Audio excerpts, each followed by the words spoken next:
آپ اپنے دوستوں کو موبائل ٹیلی فون پر بات کر سکیں گے یا نہیں، کیونکہ رحمان ملک صاحب نے کہا ہے کہ ہم غور کر رہے ہیں کہ کچھ شہروں میں تو کم از کم ضرور موبائل سروس بند کر دی جائے، کیونکہ جو دہشت گرد ہیں وہ انہیں موبائل فونز کے ذریعے دہشت گردی پھیلاتے ہیں۔ ٹھیک ہے، ان تمام خبروں پر ایک بریک کے بعد بات کریں گے، لیکن بریک سے پہلے جائیں ہم آپ کو دکھاتے ہیں کہ اس وقت خانہ کعبہ میں غلاف کعبہ کو تبدیل کیا جا رہا ہے۔ آئیے آپ کو دکھاتے ہیں۔ اس وقت آپ یہ لائیو مناظر دیکھ رہے ہیں۔ 25 لاکھ عازمین کی آمد کے ساتھ ہی مینا میں دنیا کی سب سے بڑی جو خیمہ بستی ہے وہ آباد ہو گئی ہے، اور عازمین حج جو ہیں وہ اپنے فرائض پورے کر رہے ہیں۔ اس وقت غلاف کعبہ کو تبدیل کیا جا رہا ہے، اور اس سال تقریباً 1,80,000 پاکستانی جو ہے وہ حج ادا کریں گے، اور مینا میں پاکستانی خیموں کے باہر ہم آپ کو بتائیں کہ اس بار پاکستانی پرچم بھی لہرائے جا رہے ہیں۔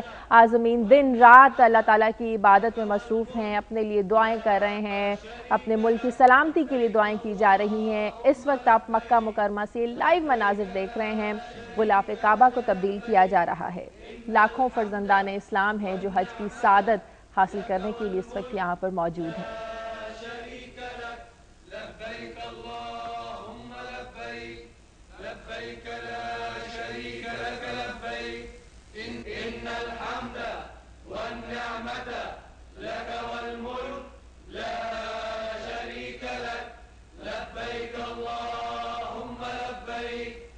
یقیناً خوش قسمت انسان ہے جنہیں اللہ تعالیٰ کے گھر کو دیکھنے کی سعادت جو ہے وہ نصیب ہوتی ہے۔ اس بارے میں ہم گاہے بگاہے آپ کو دکھاتے بھی رہیں گے دنیا نیوز کے بلیٹن میں۔ فی الحال یہاں پر ایک بریک لیں گے، اور بریک کے بعد جو بھی آپ سے خبریں ڈسکس کی ہیں ان پر بات کریں گے۔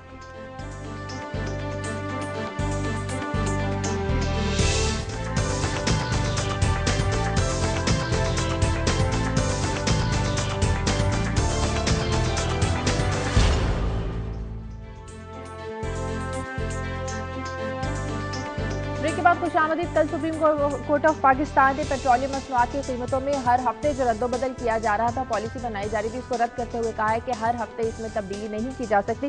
تو کل صاحب، اوگرا کے لیے کیا ضروری ہوتا ہے کہ حکومتی تجویز کو ماننا؟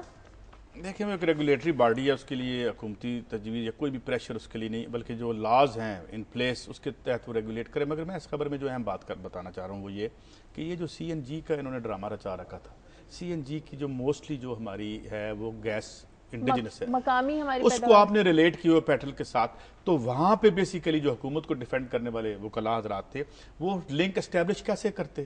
وہ تھیوریٹیکل باتیں کر رہے تھے، اور سپریم کورٹ نے کہا کہ بھئی تھیوری کی بات نہ کریں، آپ سارے کا سارا بوجھ اس پہ ڈال دیتے۔ اور پھر سپریم کورٹ نے اس میں بڑی اہم آبزرویشن دی ہے کہ جو آئل مارکیٹنگ کمپنی ہے وہ اور سرکار ہینڈ ان گلو کا لفظ استعمال کیا، ایک دوسرے کے ساتھ ملے ہوئے ہیں عوام کی کھال اتارنے کے لیے۔ اب سوال یہ ہے کہ یہ جس طرح ہم کہتے ہیں کہ ظاہر ہر کام تو سپریم کورٹ نہیں کر سکتی، جیسے آپ نے بھی سوال کیا، لیکن یہ لوگ کیا کر رہے ہیں؟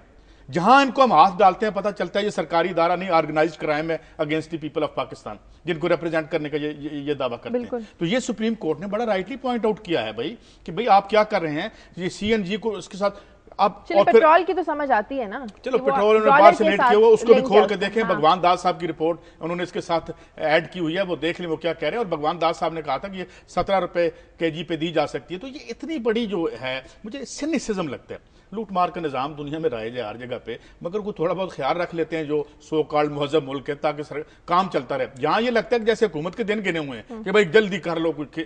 تو یہ سپریم کورٹ نے بڑا رائٹلی، اور آج ڈیسیژن آنا ہے تھرسڈے کو، اور ہم سمجھتے ہیں کوئی ادارہ ہی جو ہے وہ عوام کے حق میں، کوئی ادارہ کیا آپ مانتے ہیں کہ سپریم کورٹ کو ہی اب لوگوں کے مسائل کے لیے نوٹس لینا پڑے گا؟ نہیں بالکل، دیکھیں سپریم کورٹ میں لوگوں نے پٹیشنز بھی دائر کی ہیں، سپریم کورٹ نے از خود بھی نوٹس لیا۔ معاملہ ہے کہ قواعد و ضوابط کو فالو کیا جا رہا ہے یا نہیں۔ اوگرا کے چیئرمین نے اس بات کو تسلیم کیا ہے کہ یہ جو پرائس ہے نا، یہ آپ سال میں 2 دفعہ اس پر نظر ثانی کر سکتے ہیں۔ اب انہوں نے ایک ہفتہ وار میکنزم جو ہے وہ جاری کر دیا۔ اب سوال وہاں پر یہ اٹھ رہا ہے کہ کیا یہ آپ نے جو میکنزم بنایا ہے، اس میکنزم کی کوئی قانونی طور پر اس کی اپروول ہے؟ یہ قانون کے مطابق آپ نے میکنزم بنایا؟ تو یہ ایک خالصتاً ایک قانونی معاملہ بھی ہے، یہ کوئی سیاسی معاملہ نہیں ہے۔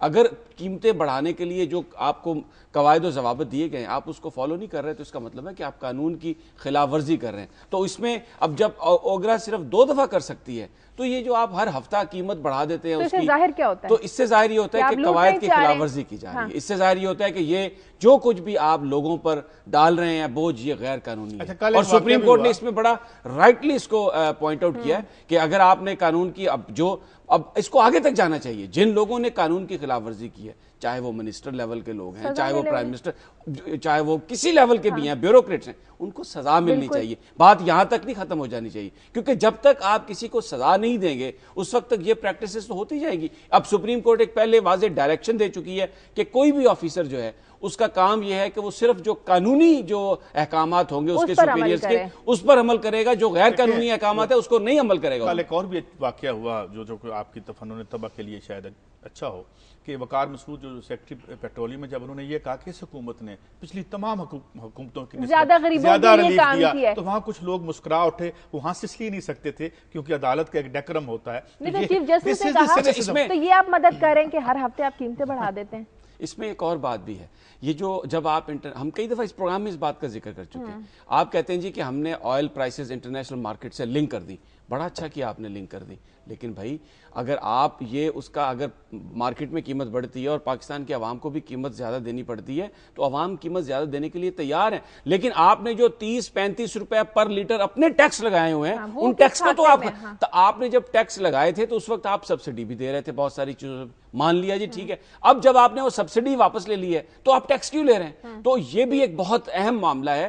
اور اس میں جو اصل جو مجھے نظر آ رہا ہے کہ کل سپریم کورٹ نے یہ کہا کہ جو آپ کی پیٹرولیم پالیسی ہے، آپ ہمیں وہ بتائیں کہ وہ پیٹرولیم پرانی جو پالیسی ہے وہ کن قواعد کے تحت آپ نے وہ چلائی ہے اور کیا پھر اس پر عمل درآمد ہو رہی ہے نہیں. تو میں سمجھتا ہوں کہ یہ 2-3 ایشوز ہیں. ایک تو بالکل واضح یہ جو پاکستان کے عوام سے ٹیکس لیا جا رہا ہے کم از کم 30-35 روپے پر لیٹر، یہ غیر قانونی ہے. سپریم کورٹ کو چاہیے کہ وہ اس کو سٹرائک ڈاؤن کرے. یہ جو لیوی لگاتی ہے اس میں تھوڑا بات یہاں تک رکتی نہیں ہے، بات پہ پیچھے تک جاتی ہے.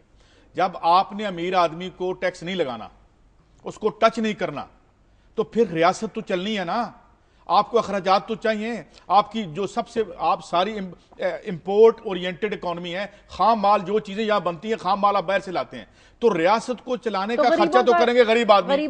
بجلی میں ہم ان سے پیسے لیں گے اور ان کو ٹیکس نہیں دیں گے، ان کو ہم ریلیف دیں گے. میں یہ عرض کر رہا ہوں کہ قاضی صاحب اگر سپریم نہیں، ایشو یہ نہیں ہے. ایک بات قانون کے خلاف ہو رہی ہے، سپریم کورٹ اس کو سٹرائک ڈاؤن کر دے گی تو ان کو پھر ٹیکس وہاں پر ان لوگوں کو لگانا پڑے گا. کیوں ہے یہ؟